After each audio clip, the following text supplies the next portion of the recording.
Las niñas y los niños también tienen derechos. Buenos días, amiguitos y amiguitas. Bienvenidos a este espacio Aprendamos en Casa. Este día vamos a revisar algunos temas que ustedes han trabajado en la semana 2 en las guías de autoaprendizaje en casa. ¿Qué tal? ¿Qué les han parecido esas guías? ¿Han estado divertidas? Yo creo que sí. En este espacio vamos hoy a trabajar y a reforzar algunos de los contenidos que hemos trabajado allá. Mi nombre es Luis y hoy nos acompaña Mayra. Mucho gusto, Luis. Qué bueno que estemos en este espacio compartiendo para que nuestros amiguitos y amiguitas comprendan un poco más las guías que se les está dando el Ministerio de Educación. También vamos a orientar a que los amiguitos y amiguitas vamos primero a colocar unas normas sobre cómo vamos a trabajar en este espacio. Y es importante primero decir que vamos a estar separados de la televisión. Deben de alejarse de la televisión para no estar súper cerca. De igual manera, también tienen que, los papás, los familiares, tienen que guardar silencio, porque en este momento es para que los niños y niñas puedan aprender e interactuar con nosotros, Luis. Perfecto. Entonces, ¿están listos para poner atención? ¡Sí! Perfecto. El tema que vamos a trabajar hoy son los derechos humanos. Y en este caso, los derechos de las niñas y los niños. Oye, Maya, ¿y tú sabes qué son los derechos? Fíjate, Luis, que yo tengo algunas ideas de qué son los derechos, pero me gustaría escuchar lo que tú piensas. Perfecto. Mira, los derechos son principios que se inspiran sobre la base de justicia y el orden. Luis, ¿el principio es como el principio de un cuento? No, Mayra, creo que aquí nos hemos equivocado, perdón. Vamos a explicar un poquito más. Cuando hablo de principios, son aquellos elementos o ideas que dirigen la forma en que nosotros actuamos o nos comportamos. Por ejemplo, cuando hablamos de ser justos, cuando hablamos de tratar con respeto a las personas o respeto a la naturaleza. Veamos, te voy a poner un ejemplo. ¡Ey, qué chido! ¡Me gusta! Te voy a contar una historia. Fíjate que ayer, en un día, iba caminando, iba Elmer e iba Roberto. Ellos iban caminando por el pasaje de su colonia y de repente encontraron a un ave, a un pajarito que tenía un ala lastimada. Ellos, al verlo, decidieron, pues, que lo iban a ayudar. Y para ello, encontraron una caja de zapatos y ahí, pues, lo llevaron a casa. En casa, lo alimentaron, le dieron agua, lo cuidaron, hasta que el pajarito pudo tener su ala ya, ¿cómo se llama? Su ala curada. Entonces, cuando ya el ala estuvo curada, el pajarito se fue. Pero lo que yo te quiero hacer reflexionar sobre esto es que en ese momento, Elmer y Roberto actuaron o se rigieron sobre la base de principios. En este caso, de respeto a la vida y respeto a la naturaleza. Entonces, los derechos se basan sobre esos principios. Los derechos buscan proteger o garantizar esos principios que van a dirigir la forma en que nosotros actuamos. Y para eso se crean leyes y normas. Ok, entonces tiene que ver que los derechos son principios, pero que vienen sujetos a necesidades. Es decir, por ejemplo, como las necesidades al derecho de alimentación, al derecho a la salud, el derecho a un ambiente sano y principalmente a una necesidad de una familia. Exactamente. Los derechos se basan sobre principios. Claro, como te pudiste fijar a la hora de ver el pajarito, yo creo que si eso lo tomamos y lo vemos en un niño o en una niña, es muy fácil poder ver que los niños y las niñas tienen necesidades, así como lo tenía el ave que tenía el ala lastimada. Por ejemplo, el ave tenía que comer. Los niños también tienen que comer. Es decir, los niños, ustedes, niñas y niños, tienen necesidades básicas que deben de ser satisfechas. Por ejemplo, la alimentación, el amor, tienen derecho a una casa, a un lugar donde estar protegidos del sol, del agua, de la lluvia, en este caso. Entonces, esas son necesidades básicas que necesitan ser satisfechas. Y los derechos lo que buscan es satisfacer esas necesidades que tienen los niños y las niñas. Es por eso, como ahora en la mañana ustedes tuvieron la necesidad de alimentarse. Y es por ello que tenían su desayuno con su huevito, frijolitos y queso. E igual ayer en la noche ustedes se acostaron en su camita como una necesidad también de resguardo. Por eso es importante conocer los derechos, Luis. Exactamente, Mayra. Oye, ¿y sabes quiénes tienen derechos? Fíjate que yo he pensado que las personas adultas tienen más derechos que los niños y las niñas. Fíjate que no. Todas las personas, sean niños, sean niñas, sean grandes, sean pequeñas, todas las personas que habitan en ese mundo tienen derechos. Sí, es por ello que la Convención de los Derechos de los Niños y las Niñas tiene 54 derechos y El Salvador es firmante de esa declaración. Es decir, que todos los niños y las niñas que están en el mundo entero, como ustedes pueden ver aquí, amiguitos y amiguitas, tienen derechos, los mismos derechos a nivel mundial. Oigan, amiguitos y amiguitas, ¿ustedes saben qué es una convención de derechos? ¿Y tú, Mayra, sabes qué es una convención de derechos? Fíjate que sé que es un documento que se ha hecho y que El Salvador ha firmado.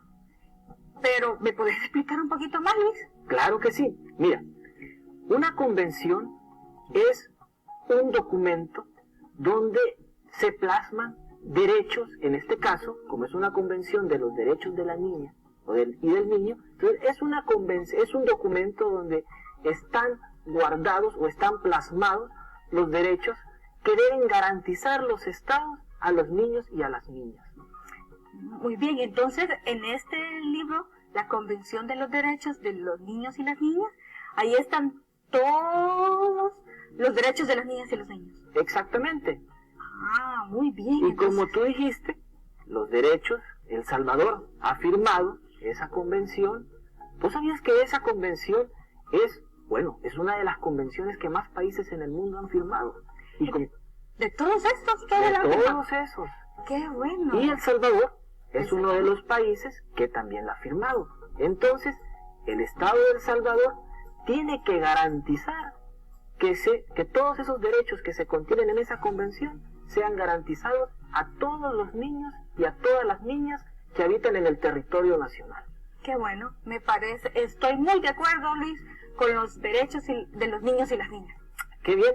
Porque mira, hoy lo que vamos a hacer es que, como bien dijiste, una convención tiene un montón de derechos y creo que el tiempo no nos va a dar para abordarlos todos. Sin embargo, amiguitos y amiguitas, creo que es importante destacar algunos. ¿Tú sabes cuáles serán esos derechos? Fíjate que yo creo que los más importantes, por ejemplo, es el derecho a la vida. Que los niños y las niñas deben de tener ese derecho. Ustedes tienen ese derecho, los niños y las niñas, el derecho a la vida, el derecho a nacer. Entonces creo que es un derecho muy importante. Claro, porque si no hay vida, ¿No hay nada? no tenemos otros derechos exactamente. Otro derecho importante es el derecho a tener una familia. Esto también nosotros ya lo abordamos en otra clase, la semana pasada. Ustedes se recuerdan, hablamos de las características de la familia, que las familias en nuestro país son muy diversas. En ese sentido, es importante volver a destacar que en una familia lo importante es que es un grupo de personas en donde los niños y las niñas van a encontrar protección y cariño. Eso quiero agregar un poquito, Luis, porque en el caso niños y niñas existen diferentes tipos de familias. Es decir, que algunos, me imagino yo que en sus casas tienen a su mamá y a su papá, pero hay otras familias que están integrados por sus abuelitos y otras familias que están integrados por los tíos, las niñas y los niños. Es decir, hay una diversidad de tipos de familias. Claro. Y que yo no me tengo que sentir mal porque mi familia no solo tiene a mamá y papá. Sí, puede ser hasta otra persona, puede ser que no sea un familiar, ¿no? Exacto. Puede ser algún responsable, ¿verdad? Qué bueno. Pero lo importante es eso, ¿no? Creo yo, que en ese grupo, en donde están los niños y las niñas, haya protección y cariño. Oye, otro derecho importante, creo yo, ¿te imaginas que no tuvieras nombre? Luis, ¿y cómo me llamaría? Y sería bastante difícil, ¿no? Amiguitos y amiguitas. Sí, entonces, ustedes tienen derecho a un nombre. En este caso, nuestra familia, los responsables, ya sea mamá, papá o alguna otro familiar responsable, es el encargado de asentarlos a ustedes con un nombre. Eso, aparte de que ustedes ya existen en el mundo, les da una existencia jurídica, es decir, que ustedes legalmente forman parte de un país. Eso. Sí, por ejemplo, cuando su mamá los tuvo, en ese momento ustedes eran muy pequeñitos, muy tiernitos, y su papá o la persona responsable los llevó a una institución, a la alcaldía. Ahí los asentó y les colocaron su nombre. Pero también me interesa algo, Luis, esto de cuando le dicen a uno Chepito y que no nos dicen nuestros nombres. Ah, pues mira, eso a veces sucede. A eso se le llama sobrenombres o apodos. Tal vez no está muy bien, pero en algunos casos también sirve para llamar a una persona ya sea por cariño, ¿no? Por ejemplo, en mi casa a veces, cuando me imagino que por cariño me pueden decir Luisito. Ah, imagino que tu mamá principalmente. Puede ser, pero eso es ya cosa de cada familia y cada quien. Aunque debo decirte algo, que hay una ley que regula el nombre. O sea, no puedes ponerle, si yo me quisiera llamar, yo no me puedo llamar Mazinger Z, por ejemplo. Sino que hay nombres que ya están contemplados y que pueden ser acordes a esa ley. Muy bien. Bueno, el siguiente derecho es el derecho a la salud. Amiguitos y amiguitas, todos tenemos derecho a tener salud, es decir, ir a las unidades de salud, por ejemplo, cuando ustedes están enfermos en esta pandemia, cuando se enferman de la gripe, cuando se enferman de tos o de calentura, entonces tienen un derecho a ir a la unidad de salud. Ojo, no pueden ir ustedes solitos, sino que deben de ser acompañados de una persona responsable. Otro derecho importante es el derecho a la educación. Ustedes tienen derecho, tienen una necesidad de aprender a leer y escribir. Yo creo que es importante porque, ¿cómo vamos a leer nuestro cuento favorito? Es importante aprender a leer y escribir. Y eso se aprende, garantizando el derecho a la educación. Y no solamente eso aprendemos en la escuela, Luis, porque también aprendemos en el juez, aprendemos a socializar, porque hay reglas. También aprendemos a relacionarnos con adultos, porque están los maestros, las maestras, los directores y las directoras.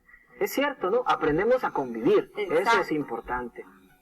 Bueno, mira, vamos a ver otro derecho, creo que es importante, el derecho a no trabajar. Sin embargo, en algunos países esto es bastante difícil, ya que las familias tienen necesidades. Sin embargo, en estos casos, los niños y las niñas ayudan a sus papás en algunas actividades.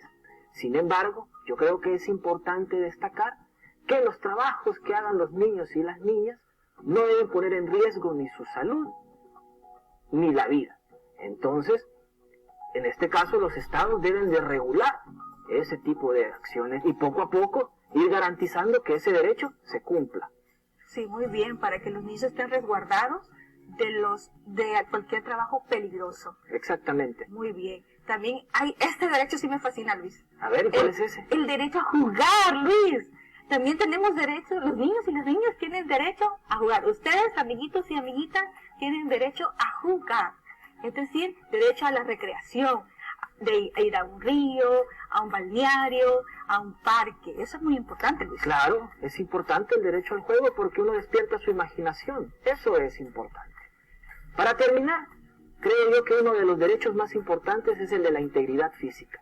Todas las personas son valiosas y los cuerpos también. Entonces ustedes, niños y niñas, deben de tener mucho cuidado. ¿En qué? Pues básicamente en esto que les voy a decir. Ninguna persona tiene derecho a tocarlo si ustedes no lo desean. Y si en un caso eso sucede, ustedes deben acudir a la persona a quien más confianza le tengan. Eso es un elemento importante que ustedes deben de tener en cuenta. Para terminar, amiguitos y amiguitas, es importante que ustedes tengan en cuenta algo. Oye, Magda, ¿y tú sabes? Claro, hay un montón de derechos, no siempre se garantizan. Hay personas que están luchando siempre para que todos esos derechos se garanticen en un país. ¿Sabes cómo se llaman esas personas? No sé, Luis, ¿cómo se llaman? A esas personas se les llama defensoras y defensores de derechos humanos. O sea que son personas y también hay instituciones. También hay instituciones. Ah, muy bien. ¿Cómo cuáles, Luis? Por ejemplo, la Procuraduría para la Defensa de los Derechos Humanos es una institución del Estado que se encarga de velar porque se cumplan todos los derechos de las niñas